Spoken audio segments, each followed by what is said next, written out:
여러분 안녕하십니까? 광주 MBC 뉴스데스크입니다. 강물에 빠진 50대 남성을 네팔 국적의 청년이 구했습니다. 이 청년은 소중한 생명을 구하겠다는 마음 하나로 강물에 뛰어들었고 탈진 증세를 보였지만 다행히 생명에는 지장이 없는 것으로 알려졌습니다. 보도에 임지은 기자입니다. 평균 수심 4-5m의 나주 영산강. 오늘 오전 11시 30분쯤 50대 남성 A씨가 몰던 승용차가 영산강에 빠졌습니다. 차가운 강물 속에서 생사의 기로에 선 A씨를 발견한 29살 청년 비노드 씨. 네팔 국적의 비노드 씨는 공원을 지나가던 중 물에 빠진 승용차 운전자를 목격하고 곧장 물속으로 뛰어들었습니다. 안전장치 하나 없이 맨몸으로 뛰어든 비노드 씨는 오로지 사람을 살리겠다는 의지 하나뿐이었습니다. 그거 보고 사람 죽으면 안 돼요. 그래서 뭐 도와달라고 해가지고 도와달라고 갔어요. A씨를 구조하기 위한 힘겨운 사투는 8분 동안 벌어졌습니다. 이를 목격한 주민의 신고로 소방대원들이 도착했고 2명 모두 무사히 구조돼 병원으로 옮겨졌습니다. 요구자 2명이 여기서 허우적대고 있는 상황이었습니다. 그래서 저희가 도착 즉시 바로 구조대원 2명이 입수해서 바로 구조한 상황입니다. 다행히 생명에는 지장이 없는 것으로 알려졌습니다. 편하게 서로 도와줘서 행복하게 살면 좋다고 생각합니다. 나주경찰서는 대단한 용기를 보여준 선행이라며 비노드 씨에게 시민상 수여를 검토하고 있습니다. 한편 경찰은 승용차를 타고 물에 빠진 A씨가 신변을 비관해 극단적 선택을 한 것으로 보고 정확한 사고 경위를 조사하고 있습니다. MBC 뉴스 임지은입니다. 오늘 오전 9시 40분쯤 장흥군 장평면의 한 교차로에서 시외버스와 화물차가 부딪혀 버스 승객 등 15명이 다쳤습니다. 사고 당시 화물차에 실린 골재가 쏟아져 일시적으로 교통 정체 현상도 빚어진 가운데 경찰은 목격자 등을 상대로 정확한 사고 원인을 조사하고 있습니다. 생존 수영교실과 관련해 광주시 보조금이 유용됐을지 모른다는 의혹이 제기된 이후 광주시 체육회는 자체 감사에 착수했습니다. 당시 사업에 관여했던 직원이 감사팀에 속해 있어서 제 식구 감싸기식 수사가 우려됩니다. 이다현 기자가 취재했습니다. 2019년 광주시 수영연맹 주관으로 진행된 생존 수영 실습. 광주시는 보조금 5천만 원을 광주시 체육회에 위탁했고 시체육회는 다시 광주 수영연맹의 운영을 맡겼습니다. 그런데 수영연맹이 대관료를 지불한 체육관에서 수업이 사실상 이루어지지 않았다는 주장이 나왔습니다. 아니, 열리지 않았어요. 그렇게 큰 행사였으면 저희 다 알았을 건데 알지 못했어요.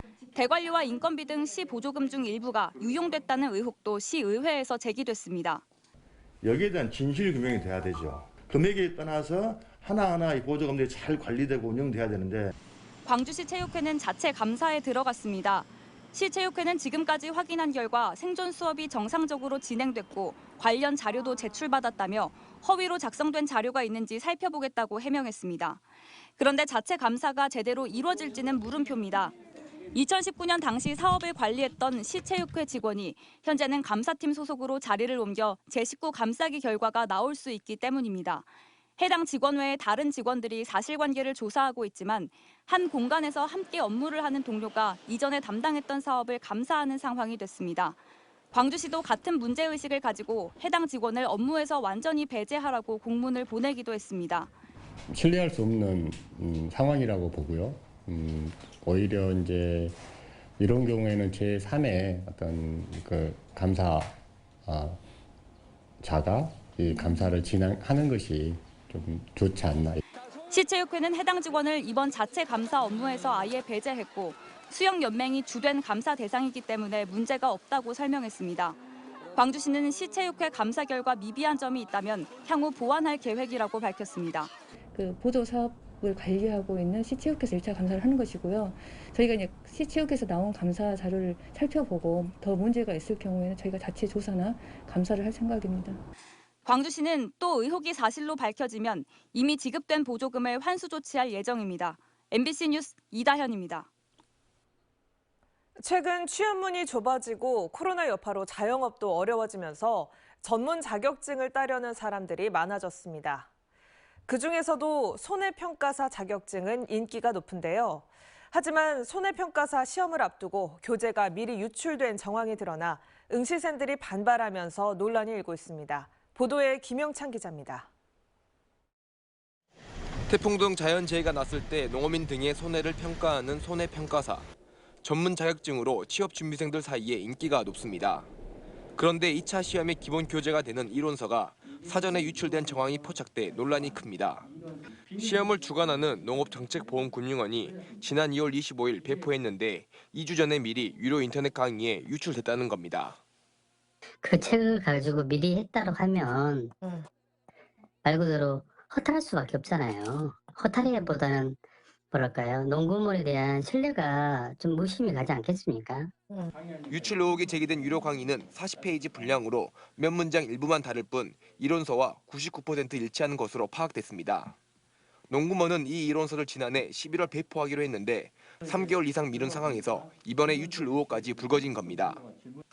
응시생들은 안 그래도 마음이 급한데 해당 유료 강의를 수강하는 사람에 비해 불이익을 받게 됐다며 반발하고 있는 겁니다. 어떤 분들은 2월부터 받길 교재를 한 달 전부터 이렇게 했다라고 하면 한 달이 빠른 거잖아요. 해당 유료 강의 강사는 자신이 가지고 있던 자료로 강의를 했다면서 강의 중간중간에 미리 인지한 정황을 드러내기도 했습니다. 까지는 또 좋은데 그걸 미리 공개하시면 안 되거든요. 근데 이제 너무 여러분들 답답해 하시고 그래서 미리 공개를 했으니까. 농구먼은 농어재해보험협회에 이론서 집필을 위탁했는데 이 과정에서 집필에 참여한 출제자가 해당 강사의 자료를 일부 사용한 것으로 보고 있습니다. 그 부분에 대해서는 뭐 삭제하든지 발췌 수정해서 그 문제가 발생하지 않도록 할 계획이 있습니다. 고수익이 보장되고 직업의 안전성이 높은 손해평가사 시험에는 지난해 14,000명이 응시하는 등 경쟁률도 치열합니다. 그런데 오늘 9월 2차 시험을 앞두고 이론서 유출 의혹이 불거지면서 국가 자격증 시험 신뢰성이 흔들리고 있습니다. MBC 뉴스 김영창입니다. 더불어민주당이 오는 6일 지방선거 후보자에 대한 검증 작업을 마무리했습니다. 민주당 광주시당에는 모두 198명이 후보 검증을 신청해 135명이 적격, 3명이 부적격, 나머지 60명은 공천관리위원회로 넘겨져 정밀심사를 받게 됐습니다. 689명이 신청한 전남도당에는 659명이 적격, 27명이 부적격 판정을 받았습니다. 민주당 소속으로 예비후보로 등록하려면 당의 검증을 받아야 하지만 이번에는 대선으로 일정이 충분하지 않아 먼저 예비후보로 등록하고 검증 절차를 밟았습니다. 경찰이 금품 관련 의혹이 제기된 담양군수 예비후보 A씨에 대해 강제 수사에 착수했습니다. 광주경찰청 반부패 경제범죄수사대는 오늘 오전 A씨의 선거 사무실과 자택 등의 수사관을 보내 서류 등을 압수했습니다. A 예비후보는 금품 관련 공직선거법 위반 혐의로 경찰에 입건된 상태입니다. 광주 전남 코로나19 확진자가 닷새 만에 10,000명대를 기록하면서 감소세를 보이고 있습니다. 오늘 오후 6시 기준 광주에서는 요양원과 기존 확진자 접촉 등의 연쇄 감염으로 7,670명이 확진됐습니다. 전남은 목포와 여수, 순천에서 각각 1,000명대를 기록하는 등 22개 시군에서 1,372명이 신규 확진됐습니다. 광주 전남은 지난달 28일 이후 2만 명대의 확진자가 나왔고 이달 들어 10,000명대로 감소했습니다. 광주경찰청이 광주 화정 아이파크 붕괴 사고와 관련해 감리 3명을 검찰에 넘겼습니다. 광주경찰청은 감리 3명에 대해 시공 방법 변경을 묵인하고 지지대 설치 여부를 확인하지 않는 등 공사가 설계도대로 시공되는지 점검하고 시정 조치를 해야 하는 의무를 소홀히 해 붕괴 사고를 일으킨 혐의로 검찰에 송치했습니다.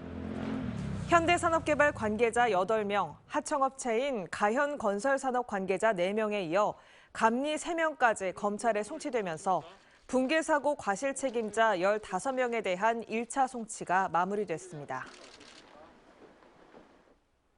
더불어민주당이 지방선거 후보를 공천할 때 권리당원 50%, 일반 국민 50%의 국민참여 경선을 기본으로 하기로 했습니다. 민주당 비대위는 또 광역기초단체장 후보의 경우 2, 3인 경선을 원칙으로 하되 공천관리위원회 의결로 달리 정할 수 있도록 했습니다.